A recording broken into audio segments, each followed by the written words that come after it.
Welcome to the Story Times.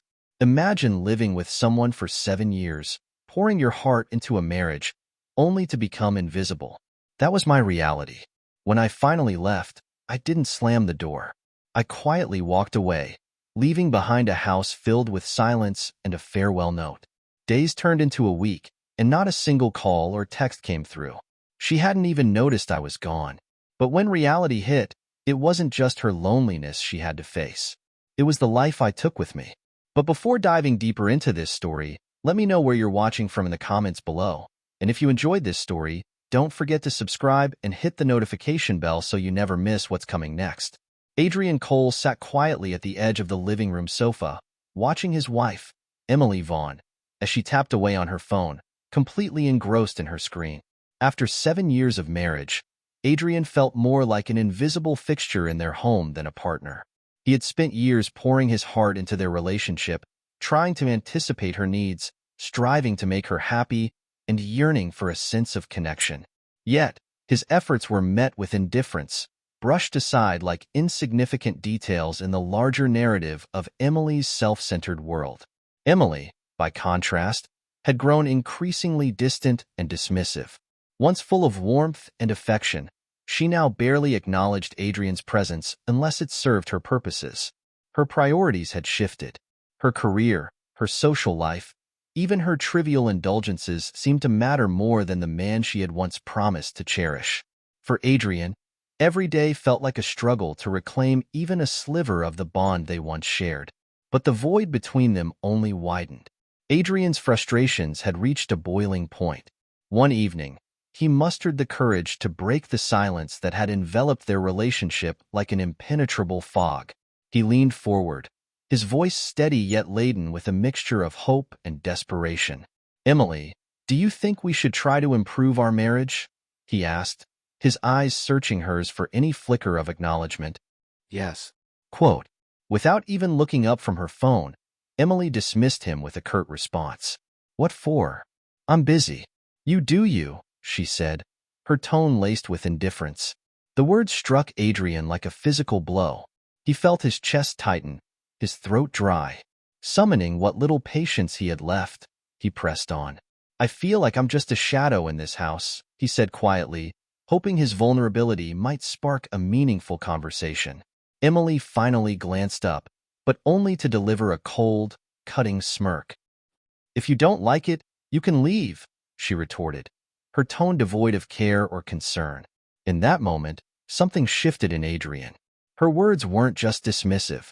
They were a clear dismissal of him, his feelings, and their marriage.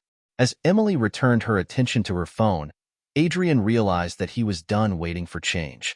He wouldn't stay silent anymore, and this time he would leave. But not without ensuring Emily understood the true cost of her neglect. Reluctantly, Adrian and Emily agreed to attend couples therapy. It was Adrian's idea, a last-ditch effort to salvage their crumbling marriage.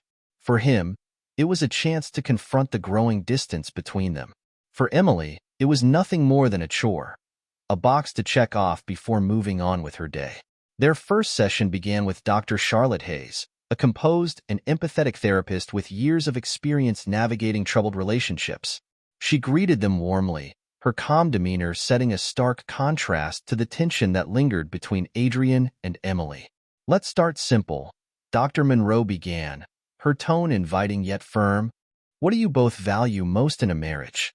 Adrian glanced at Emily, hoping she might speak first, but she remained impassive, her eyes fixed on the clock. When she finally answered, her words were cold and clinical. "Stability. I like having someone pay the bills and keep the house in order." Adrian's breath hitched. The response hit him harder than he anticipated. "That's it?" he asked, unable to keep the disbelief out of his voice. Emily shrugged, clearly unmoved. "What else is there?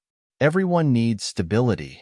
Adrian turned to Dr. Monroe, his expression a mix of confusion and sadness. "Is that what I am to her? A walking paycheck and a glorified housekeeper?" Dr. Monroe held Adrian's gaze, her empathetic eyes encouraging him to continue. "It feels like I've been trying so hard to be her partner, to give her love, support, everything she needs, but she doesn't even see me. I'm just there, Convenient. Tricia. Before Dr. Monroe could respond, Emily interjected, her tone defensive.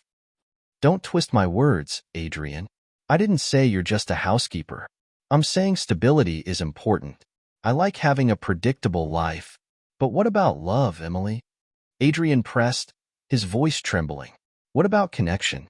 Companionship? Don't those matter to you? Emily rolled her eyes. Of course they matter, but you're making this a bigger deal than it is. Adrian sank back in his chair, the weight of her indifference settling heavily on his chest. Dr. Monroe, sensing the emotional undercurrent in the room, leaned forward. Emily, do you understand why Adrian feels undervalued? Emily shrugged again. I think he's overreacting. I'm not the romantic type, and he knows that. Why are we even doing this? It's not like there's a major issue.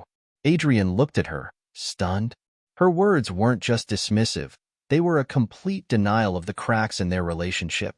For years he had carried the weight of their marriage, trying to fix problems she refused to acknowledge. Now, in the glaring light of the therapy room, the truth became undeniable. Emily didn't care. Dr. Monroe shifted her attention back to Adrian. Adrian, how does hearing that make you feel? He took a moment before answering, his voice quieter but steadier. It makes me feel like I've been fooling myself. I've been holding on to something that doesn't exist. She doesn't see me as her partner. She sees me as a function. This session marked a turning point for Adrian. As the conversation unfolded, he began to see the futility in his efforts to salvage their relationship. Emily's indifference was no longer a question of misunderstanding. It was a glaring truth. By the end of the session, Adrian's mindset had shifted. He no longer felt the urge to fight for their marriage. Instead, he resolved to fight for himself. With a heavy but resolute heart, Adrian walked out of the therapy room, leaving Emily behind. She had chosen stability over love, convenience over connection, and in doing so, she had lost him. For Adrian, this wasn't just the end of a session. It was the beginning of his awakening. The tension in the therapy sessions grew thicker with each passing week. What had started as a hopeful attempt to bridge the gap between them quickly became an exercise in frustration, particularly for Emily. While Adrian approached each session with openness and vulnerability, Emily's indifference was unmistakable. She would often arrive late, her phone clutched in her hand, her answers curt and dismissive. During what would turn out to be their final session together, Dr. Charlotte Hayes posed a question aimed at fostering reflection. Emily, what do you think Adrian needs from you to feel more connected in this marriage? Emily sighed audibly, crossing her arms as she leaned back in her chair. I don't know. I'm not a mind reader, she said, her tone dripping with exasperation. If he has a problem, he should just say it outright instead of dragging me here. Adrian, seated beside her, clenched his fists under the table, his patience wearing thin. That's exactly what this is for, Emily. To talk about the problems. But every time I try, you shut me down. Emily rolled her eyes, clearly unbothered by his frustration. Because there's nothing to fix. You're the one making a big deal out of everything. I'm fine with how things are. Dr. Monroe intervened gently. Emily, therapy is about finding a way to meet each other's needs. It's not about assigning blame. But Emily had already tuned out, her posture stiffened, signaling her disinterest. Look, she said, cutting off further discussion. This is enough. I don't need anyone analyzing me. Adrian's the one with the problem, not me. The room fell silent, the weight of her words hanging in the air. Adrian felt a pang of despair, but also a growing clarity. Her refusal to engage wasn't just a momentary lapse. It was emblematic of her disregard for their marriage. Emily stood abruptly, slinging her bag over her shoulder. I don't have time for this, she declared. If Adrian wants to waste his time here, that's on him. I have better things to do. Dr. Monroe exchanged a concerned glance with Adrian, who sat quietly, his gaze fixed on the floor. As Emily exited the room, the sound of the door closing echoed like a final punctuation mark on their shared effort. In that moment, Adrian's resolve solidified. Her words and actions confirmed what he had been reluctant to accept. Emily wasn't interested in fixing their relationship. For her, It was easier to walk away from therapy than to confront the cracks in their marriage. For Adrian, it was the moment he realized that saving himself meant letting go of her. The quiet of the private therapy session contrasted starkly with the storm brewing within Adrian. Across from him, Dr. Charlotte Hayes sat patiently, waiting for him to process his thoughts. After weeks of sharing the therapy space with Emily's dismissive attitude, this was a rare moment where he could speak freely without being interrupted or invalidated. For the first time in a long while, Adrian allowed himself to say the words he had been avoiding.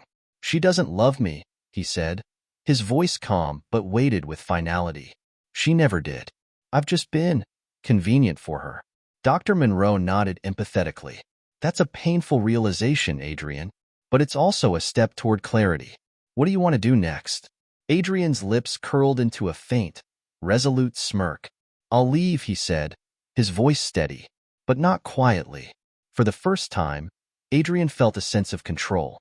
The years of emotional neglect, the nights spent wondering how to fix a one-sided marriage, the endless attempts to win Emily's affection, all of it had led him to this moment.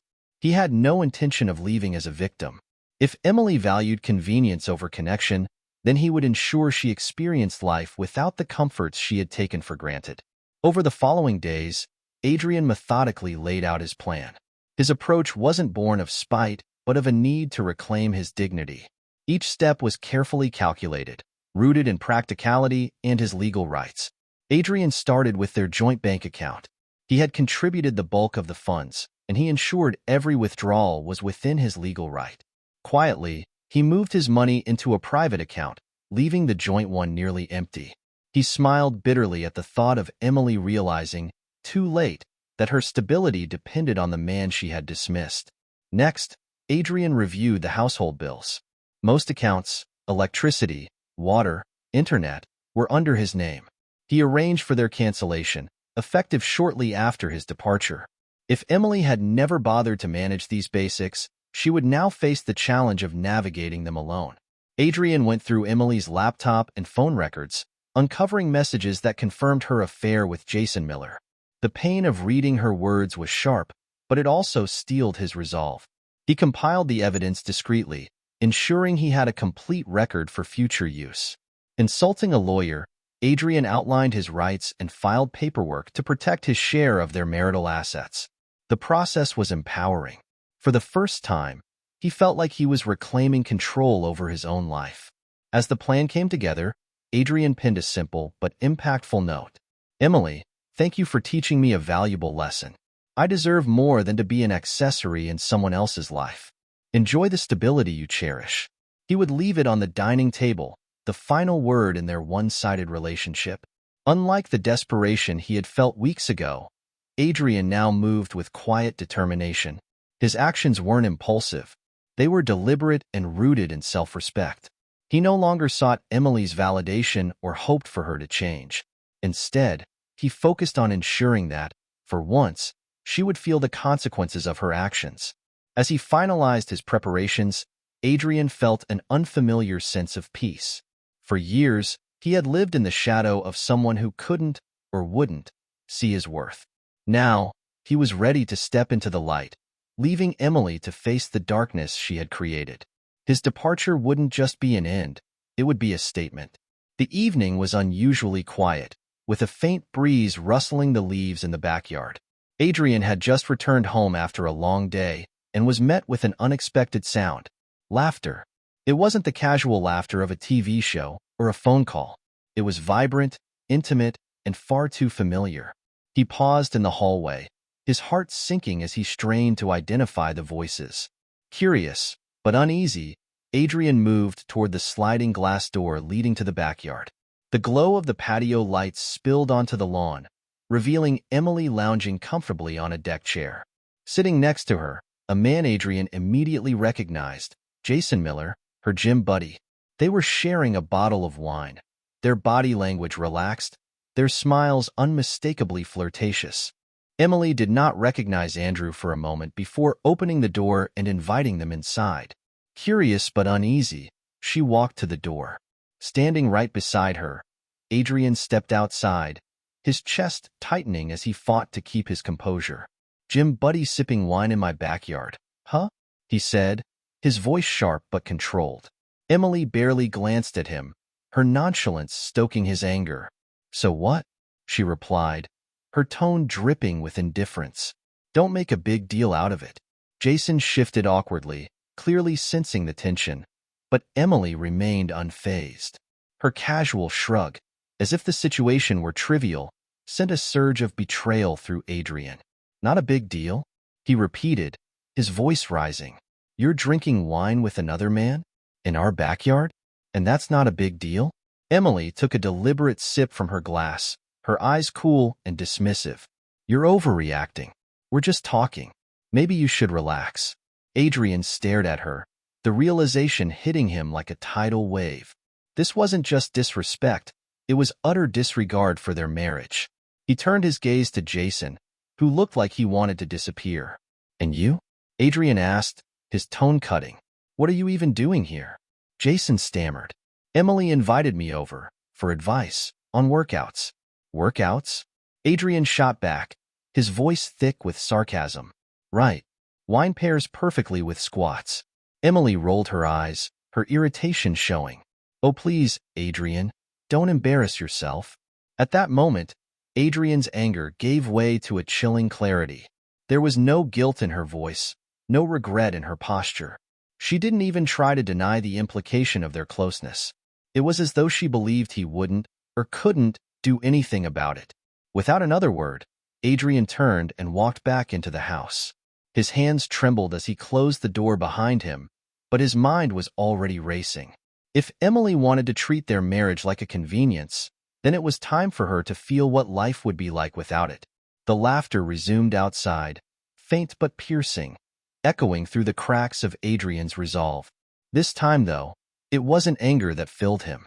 It was determination. That moment solidified his decision to leave, and to ensure that Emily's betrayal wouldn't come without consequences. As he stood in the quiet of the kitchen, staring at the shared wine glasses on the counter, he felt a grim sense of purpose. The betrayal had stripped him of any illusions, but it had also handed him the clarity he needed. This wasn't just the end of a marriage. It was the beginning of his revenge. The house was eerily quiet that night, save for the faint hum of the refrigerator. Adrian sat in the dimly lit living room, his mind replaying the scene from the backyard. Emily's laughter with Jason echoed in his ears, each chuckle a stab at his dignity. Determined to find clarity amidst the chaos, he decided to confront the gnawing suspicion that something deeper was going on. Glancing over at Emily's laptop, left casually on the kitchen counter, Adrian hesitated. A part of him felt guilty. This wasn't something he'd normally do. But another part of him, hardened by her blatant disregard, pushed him forward. If she had nothing to hide, there was no harm. If she did, well, it was time for the truth. He opened the laptop, entering the password he knew by heart. Her birthday. As thoughtless as her responses in therapy. Her email account was already open, but nothing unusual caught his attention. Then, he noticed the icon for a messaging app, minimized in the corner. His pulse quickened as he clicked it. The chat window loaded instantly, revealing an ongoing conversation with Jason Miller. The exchange was casual at first, but as Adrian scrolled up, the tone shifted to something far more intimate. His eyes darted over the lines of text, each word cutting deeper than the last. Emily, Adrian is so predictable. He just nags and nags. I can't take it anymore. Jason, then why stay? You know I'm here for you. Emily, because he pays the bills and it's easy. But honestly, Adrian bores me to death. You're who I really need. 1,000. Adrian froze. His heart pounded in his chest as he reread the words, hoping they might somehow change. But there they were. Cold, calculated, and final. The messages weren't just about an affair. They were a window into Emily's complete disregard for him as a person. She had reduced him to a financial safety net, a convenient placeholder while she entertained her true desires elsewhere. The realization left him numb for a moment, his hands hovering over the keyboard. He felt anger surge, but it was tempered by a sense of vindication. Her betrayal wasn't just emotional. It was premeditated, calculated, and unapologetic. As he scrolled further, another message caught his eye. one that sealed any lingering doubts. Emily. He's so clueless. I could disappear for days, and he probably wouldn't notice. Jason, you should just leave him. Already. Emily. Why would I do that? I'd lose the house, the money, everything. No thanks. Adrian leaned back in his chair, staring at the screen. The sheer audacity of her words hit him harder than he expected. She wasn't just unfaithful. She was openly exploiting him, using him as a means to maintain her comfortable life. He closed the laptop with a quiet click and sat in the stillness of the room. The betrayal felt like a lead weight on his chest, but alongside it came clarity. The pieces of the puzzle were finally coming together, and there was no room left for doubt. Emily didn't just lack love for him. She lacked respect, empathy, and any semblance of loyalty. Adrian's initial shock began to subside, replaced by a growing sense of determination. He wasn't going to confront her yet. No, this required careful planning. Her messages confirmed what he already knew. Emily valued convenience above all else. If she couldn't appreciate what he brought to her life, he would take it away, piece by piece. As he stood, a quiet calm settled over him. The path ahead was clear. Emily had chosen to play games with his trust, but she had underestimated his resolve. She might have thought he was predictable, but she was about to learn just how wrong she was. For Adrian, the evidence wasn't just a confirmation of her betrayal. It was the fuel he needed to reclaim his life. The betrayal sat heavy in Adrian's chest, but instead of consuming him with despair, it lit a fire of quiet determination. He had spent years giving Emily his trust, his effort, and his love, only to be repaid with indifference and deceit. The messages he uncovered left no room for reconciliation, only a clear path forward. He would leave her, but not without ensuring she felt the weight of her choices. Adrian's first move was the easiest. The joint bank account they shared was one he had primarily funded, covering the mortgage, bills, and their shared expenses. For years, Emily had taken for granted that the money would always be there. She never asked how it was managed. She simply enjoyed the benefits. Sitting at his laptop late that night, Adrian logged into their online banking portal. With calm precision, he transferred the majority of the funds into his personal account. He left just enough in the joint account to avoid raising immediate suspicion. Emily never checked it regularly anyway. The remaining balance would cover minor automatic deductions, ensuring she wouldn't notice anything amiss. Until he was long gone. As the transfer confirmation popped up on the screen, Adrian felt an unexpected sense of liberation. He had spent years financing Emily's comforts, and now, for the first time, he was reclaiming control. The next step was more personal, and Adrian approached it with a mixture of pain and resolve.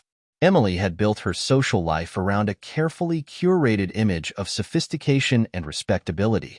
Her friends and family adored her, or so she had led them to believe. But Adrian knew the truth, and now it was time for others to see it as well. He compiled the damning messages between Emily and Jason into a neat, indisputable package. Screenshots of the conversations, complete with timestamps, painted a clear picture of her betrayal. Adrian debated whether to send the evidence anonymously, but ultimately decided against it. His name on the emails would leave no room for misunderstanding. That evening, he crafted a brief, direct message to her closest friends and family. I regret to inform you that Emily has not been honest about her commitments in our marriage. Attached are messages that provide context. I thought you should know the truth. Adrian. Hitting send was a strange combination of cathartic and bittersweet. He wasn't seeking revenge out of malice. It was about holding Emily accountable for the lies she had spun. Emily had always relied on Adrian to manage the household logistics, utilities, internet, even the subscriptions she used daily. It was another example of how she had taken his role in their life for granted. Now, Adrian would remove those conveniences, forcing her to confront the reality of her dependence. Over the course of the next few days, Adrian contacted each service provider. One by one, he canceled the accounts under his name.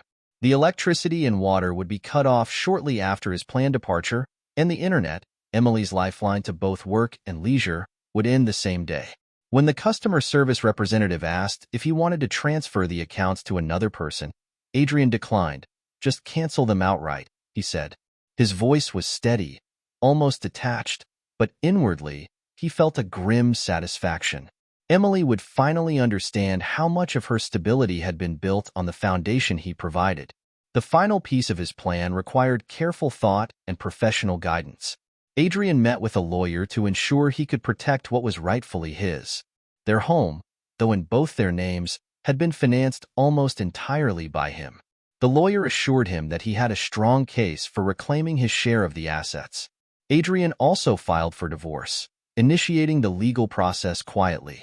The lawyer advised him to act swiftly and document everything, which Adrian had already done. Every step was calculated to minimize Emily's ability to contest or manipulate the proceedings. Throughout it all, Emily remained blissfully unaware. Her days continued as they always had, texting Jason, lounging in the house Adrian maintained, and scrolling through social media. She hadn't noticed the dwindling funds in their account, the upcoming cancellation notices for utilities, or the brewing legal action. Her complacency only reinforced Adrian's resolve. The night before he planned to leave, Adrian wrote a simple note and placed it on the kitchen counter. Emily, I've spent years giving you love, respect, and stability. You've given me betrayal and indifference. I hope you enjoy the life you've built for yourself, because I'm done being part of it. Goodbye, Adrian. I'm totally confused and reflexive. As Adrian packed his bags and quietly left the house, he felt a surprising calm wash over him. His plan was not driven by anger anymore, but by a desire to reclaim his dignity. He had given Emily everything, and now he was taking back what was his. She would wake up to an empty house, a disconnected life, and the undeniable consequences of her actions. For Adrian, this wasn't just an exit, it was a new beginning. And for Emily, it would be a reckoning she never saw coming. The house was silent, the kind of silence that felt both heavy and freeing. Adrian moved deliberately, packing his belongings with quiet efficiency. He didn't take much, just the essentials, clothes, a few personal items, and his laptop. Everything else he left behind. The things in the house no longer felt like his. They were merely relics of a life he had poured himself into, a life that Emily had rendered meaningless. As he zipped up his final bag, Adrian paused, his eyes scanning the room. The furniture they had picked out together, the photos from their early years, everything felt like a distant memory. The space had once been filled with laughter and hope, but now it was just an empty shell, much like their marriage. He sighed, a mixture of sadness and resolve washing over him. This was the end of one chapter and the start of another, one where he would no longer be a shadow in someone else's life. Moving to the kitchen, he retrieved the note he had written earlier. It was short, but carried the weight of his emotions, the words chosen carefully to express both closure and clarity. He placed it on the counter where he knew she would see it, the final message he would leave in the home they had shared. Emily, thank you for teaching me a valuable lesson. I deserve a better life, one where I'm not someone's background character. You've shown me what stability means to you, and now, I hope you enjoy it fully on your own. Goodbye, Adrian. He reread the note one last time, ensuring it conveyed everything he felt: gratitude for the lesson learned, resolve to move on, and a subtle acknowledgement of her indifference. It wasn't spiteful, but it wasn't forgiving either. It was simply honest. Before leaving, Adrian took one final walk through the house. His footsteps echoed softly, each room holding memories that felt more like ghosts. The living room where they used to spend evenings together now felt cold and lifeless. The kitchen, where they had shared countless meals, now seemed like a monument to their distance. As he reached the front door, Adrian took a deep breath, letting the gravity of the moment settle. Then, with a calm resolve, he stepped out, pulling the door shut behind him. The click of the lock felt like the final punctuation mark on a story that had long since ended. Adrian didn't look back. For the first time in years, he was moving forward, toward a life where he could finally be free. Days passed without a word from Adrian, but Emily hardly noticed. Her routine remained unchanged, scrolling endlessly through social media, texting Jason, and sipping her morning coffee without a second thought. The quietness in the house didn't strike her as odd. If anything, it felt like a welcome reprieve. To her, Adrian was just being his usual self, distant, brooding, probably sulking over something trivial. She didn't bother checking the joint account or asking where he was. When he wasn't around, she assumed he was either at work or somewhere else, stewing in silence. His absence didn't register as unusual because, in her mind, Adrian's presence had long since faded into the background of her life. One evening, as she lounged on the couch, her phone buzzed with a message from Jason.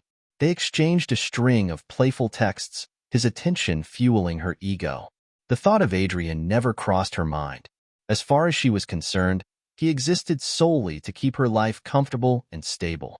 That he might have left, let alone been capable of such an act, was a possibility she didn't even entertain. Occasionally, she glanced around the house, noticing small things. A pair of shoes missing from the hallway. His laptop gone from the kitchen counter. Yet these details didn't alarm her. He's probably reorganizing or something, she muttered under her breath, brushing the thought aside.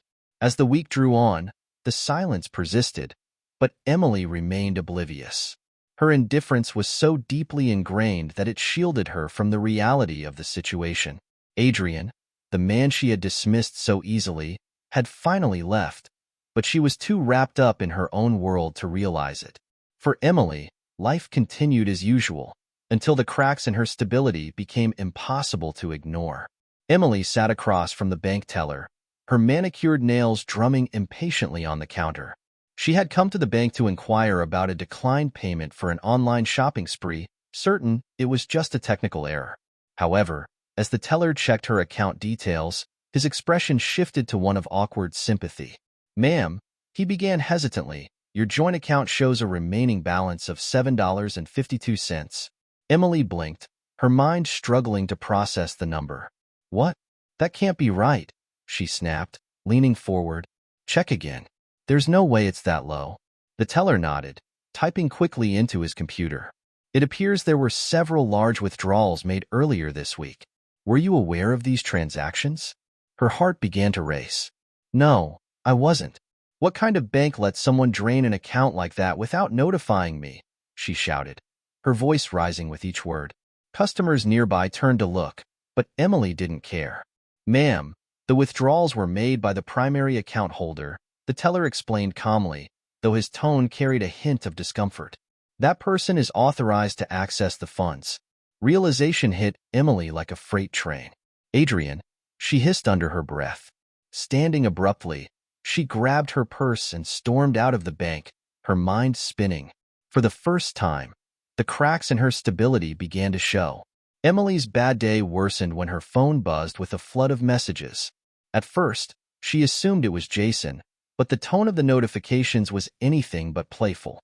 She opened the first one, a text from her mother. "Mom? Emily, what is this? How could you do this to Adrian?" Her stomach churned as she opened another. This one from a close friend. "A friend? I can't believe you'd betray Adrian like that. Don't ever ask me for anything again." Panic surged as she scrolled through dozens of similar messages. Clicking on one, she discovered a screenshot, a damning record of her private conversation with Jason. Every word was laid bare for her family and friends to see. The mockery of Adrian, the callous admissions of using him, and the flirtatious exchanges with Jason. Emily's phone slipped from her hand as the weight of her humiliation sank in. How had Adrian managed to collect all of this, and worse, why had he sent it to everyone she knew? She hurriedly dialed her mother, who answered on the first ring. "How could you do this?" Her mother's voice trembled with disappointment. "Adrian gave you everything, Emily. He loved you, supported you, and this is how you repay him?" "Mom, it's not what it looks like," Emily began, but her mother cut her off. "Don't you dare lie to me. Everyone has seen the messages. You've embarrassed yourself, and you've disgraced this family." The line went dead, leaving Emily frozen in place. Over the next few hours, the full scope of her public humiliation became apparent. Friends stopped responding to her texts, colleagues avoided her calls, even Jason seemed to have gone silent. The social network she had carefully built was crumbling, and there was nothing she could do to stop it. Emily woke up the next morning to an eerily silent house. Flipping the light switch in her bedroom, she frowned when nothing happened. Confused, she wandered into the kitchen, only to find the electricity was out there as well. Shrugging it off as a power outage, She tried to connect to the internet, but the Wi-Fi was down too. Annoyed, she grabbed her phone to call the utility company, but before she could, her phone buzzed with an email notification. Final notice. Water service terminated due to non-payment. Panic gripped her as she realized this wasn't a coincidence. Adrian. It had to be Adrian. Rummaging through the stack of bills on the counter, she discovered a pattern. Final notices and overdue payments on everything from electricity to the mortgage. Each account had been under Adrian's name, and now that he was gone, they were effectively shut off. Her so-called stability had been a house of cards, and it was all collapsing around her. She didn't have much of a place to call her own. By the afternoon, Sophia's frustration turned to desperation. She couldn't work remotely without internet, couldn't shower without water, and couldn't charge her phone without electricity. Her carefully curated life of convenience had been stripped away, leaving her with nothing but the uncomfortable reality of her dependence on Adrian. As she sat in the dim light of the late afternoon, Sophia's anger began to fade, replaced by an overwhelming sense of regret. For the first time, she was forced to confront the consequences of her choices.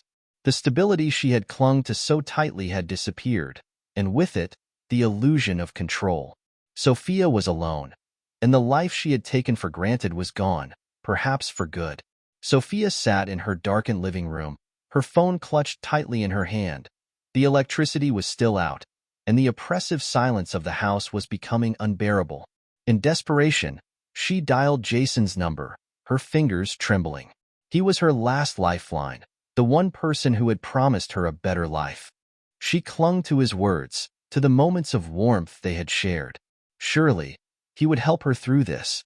Jason answered after several rings, his voice hesitant.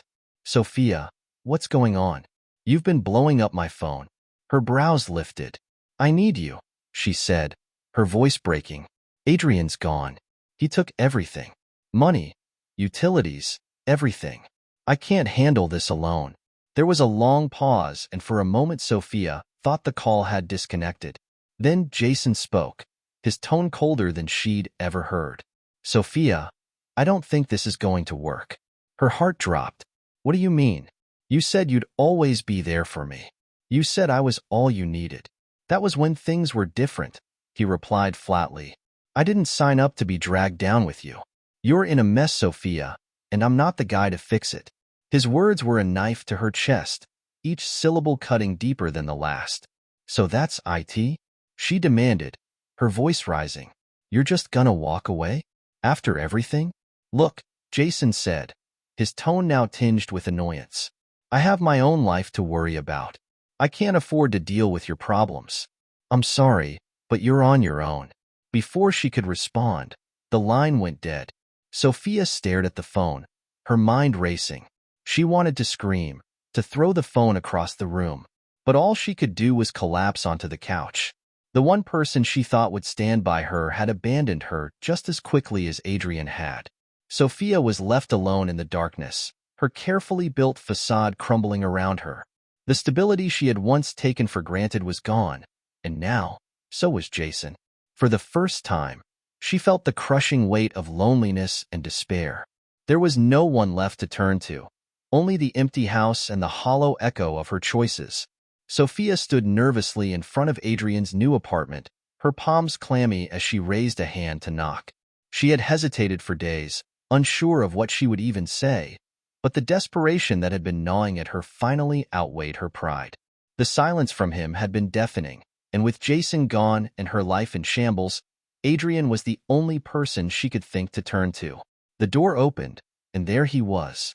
Adrian stood calmly, his posture relaxed, a stark contrast to the turmoil swirling inside her.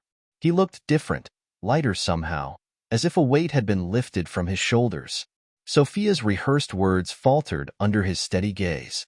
Adrian, she began, her voice trembling, I was wrong. I made so many mistakes. But we can fix this. Let's start over. Adrian didn't respond immediately. He leaned against the doorframe, his expression unreadable.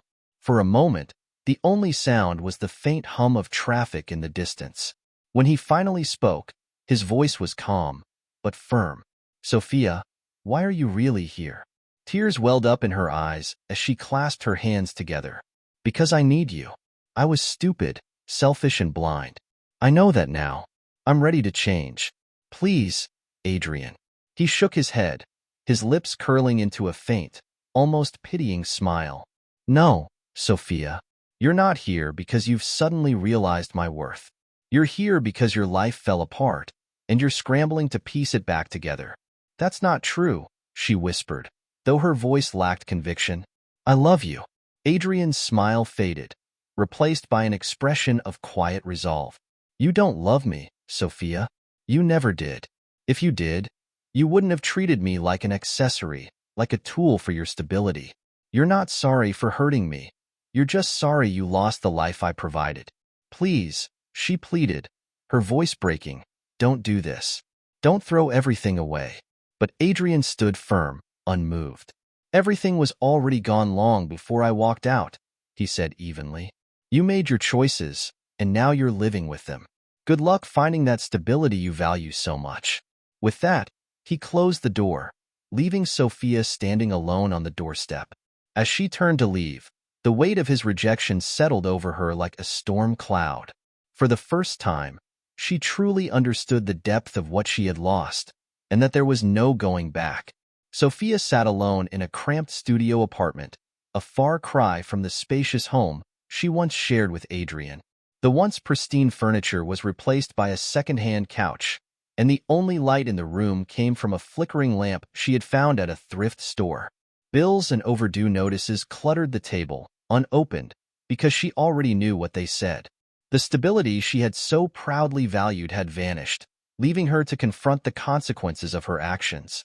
She picked up a dusty photo frame from the windowsill.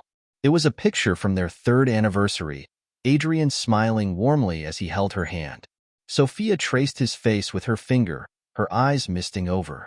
She had mocked his love, dismissed his efforts, and now, for the first time, she understood what she had lost. A single tear slipped down her cheek as she set the frame back down. The silence of the apartment pressed heavily on her, broken only by the creak of the floorboards when she moved. She thought of calling someone, anyone, but her phone stayed silent. Her friends had drifted away, unwilling to associate with someone labeled a cheater. Even her family, ashamed of her betrayal, kept their distance. Without internet, she couldn't even scroll through social media to distract herself. Her world had shrunk to the size of this tiny apartment, and the weight of her choices was inescapable. The loneliness was suffocating, her regret overwhelming. Emily had built her life on convenience and appearances, and now she had neither. Meanwhile, Adrian's life had transformed into something he hadn't dared to dream of before. He stood on a sunny beach, a camera slung over his shoulder as he captured a vibrant sunset. Photography, a passion he had set aside for years, now filled his days with purpose and creativity. Beside him stood Lily, a kind and empathetic woman he had met at a local gallery. Her laughter was genuine, her support unwavering, and she loved him for who he truly was. They shared a quiet understanding that required no words, a connection Adrian had never experienced with Emily. As they reviewed the photos together, Adrian's face lit up with a smile that reached his eyes, a smile born of contentment and freedom. The burden of his past was gone, replaced by a life filled with promise. In the evenings, Adrian worked on a memoir about his journey, a cathartic project that allowed him to reflect on how far he had come. The pages were filled not with bitterness, but with gratitude for the lessons he had learned and the resilience he had found within himself. One day, Emily stumbled upon a photo of Adrian and Lily online. They were laughing together, standing against a backdrop of sunlit waves. Adrian's expression was one of pure joy, his eyes sparkling in a way Emily realized she had never truly seen before. She set her phone down, her chest tightening with an ache she couldn't name. Adrian had moved on, rebuilt his life, and found happiness without her. Meanwhile, she was left with nothing but memories and regret. Emily whispered into the silence of her apartment, "I was wrong." But the words were swallowed by the emptiness around her. She had learned too late that stability wasn't about money or convenience. It was about love, respect, and connection. And Adrian had found all of those, just not with her. Adrian, reflecting on his journey, shared a final thought in his memoir. Sometimes, the best revenge isn't about hurting the other person. It's about finding happiness they can't touch and letting them see what they lost. And as Adrian's life blossomed, Emily's world remained a stark reminder of what happens when you take someone for granted. In the end, their stories diverged completely, one a tale of growth and renewal, the other a lesson in the cost of indifference.